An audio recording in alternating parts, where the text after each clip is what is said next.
Hello, welcome back to the channel. In today's video, we'll be learning how to build a social media content library in Airtable.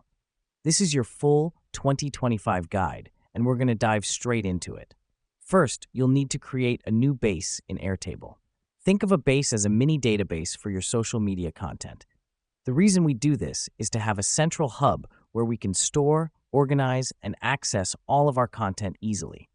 Once you've created your base, the next step is to create tables. In Airtable, tables are similar to sheets in Excel or Google Sheets. You'll want to create separate tables for different types of social media content. For example, you might have one table for Instagram posts, another for Facebook posts, and so on. Because it allows us to keep our content organized and separated based on the platform it's intended for. Now that we've done that, let's move to the third step, which is to define fields. Fields are the different categories of information you'll be storing for each piece of content. For instance, you might have fields for post date, post content, image, and status.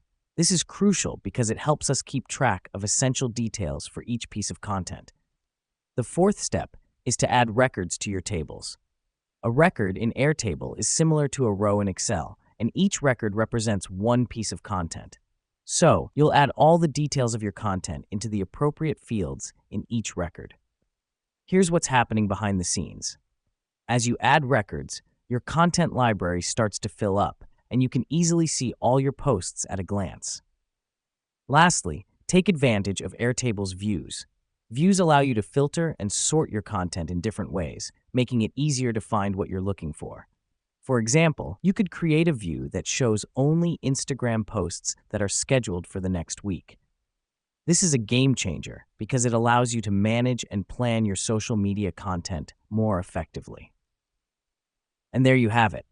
You've just built a social media content library in Airtable. Remember, the goal here isn't just to store your content, but to organize it in a way that makes planning and posting easier. Thanks for watching, and I'll see you in the next video.